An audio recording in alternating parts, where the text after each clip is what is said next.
Negeri Sultan Maulana Hasanuddin Banten, dan tepat di belakang saya terdapat kota tua yang berada di Jakarta. Mari ikuti keseruannya.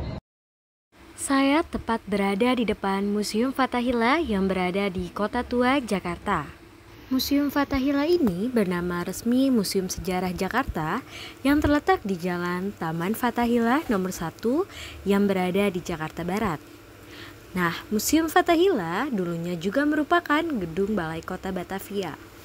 Bangunan Museum Fathahillah ini juga didirikan pada tahun 1707 sampai dengan 1712 atas perintah Gubernur Jenderal John Van Horn. Beginilah situasi pada siang hari di depan Museum Fathahillah yang berada di Kota Tua, Jakarta.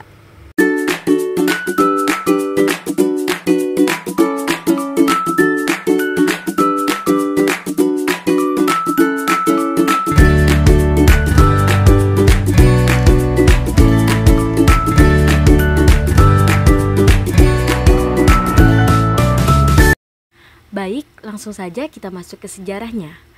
Pada awal 1620, didirikan pertama kali sebuah balai kota di Batavia, tepat di tepi timur Kali Besar.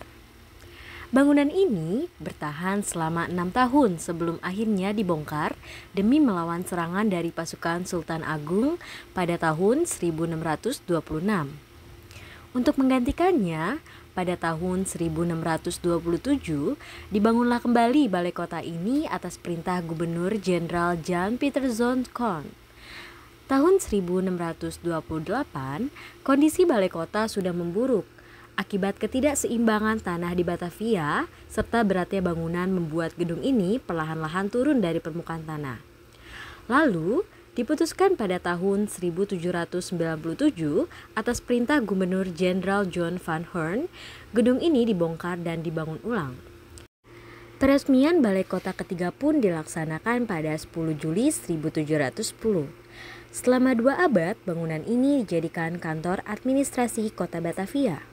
Selain itu, bangunan ini digunakan sebagai College van Spain, yakni Dewan Kota Praja, serta Raad van Justitie, yakni Dewan Pengadilan. Di akhir abad ke-19, kota Batavia mulai meluas hingga ke wilayah selatan. Oleh sebab itu, kedudukan kota Batavia pun ditingkatkan menjadi Gemeente Batavia atau disebut Kota Madya. Akibatnya, aktivitas di Balai Kota Batavia dipindahkan pada tahun 1913 ke Tanah Abang dan dipindahkan lagi ke Koningsplein-Zuid pada tahun 1919.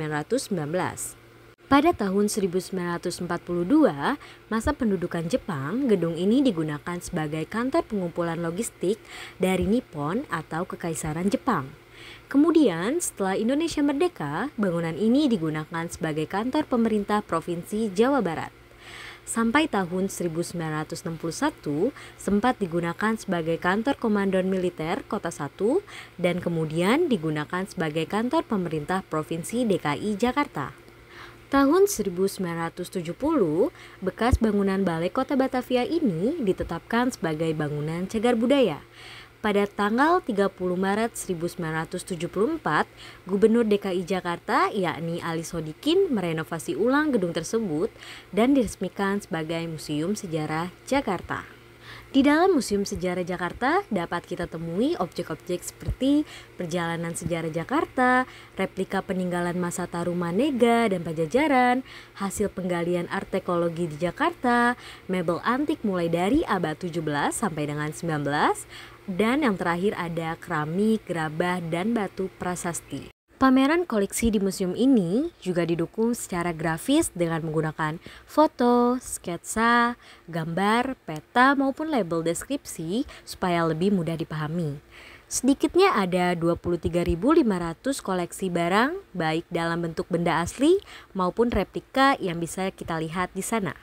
Bila ingin mengunjungi Museum Sejarah Jakarta, Anda hanya perlu mengeluarkan 5.000 untuk orang dewasa, 3.000 untuk mahasiswa, dan 2.000 bagi anak-anak. Museum ini beroperasi mulai hari Selasa hingga hari Minggu dari pukul 9 sampai dengan 3 sore. Sedangkan pada Senin dan hari libur nasional, museum ini tidak beroperasi. Demikian sejarah dari Museum Fathahillah yang berada di Kota Tua, Jakarta Barat. Saya Siva Tias dari Universitas Islam Negeri Sultan Maulana Hasanuddin Banten, pamit undur diri, sampai jumpa kembali.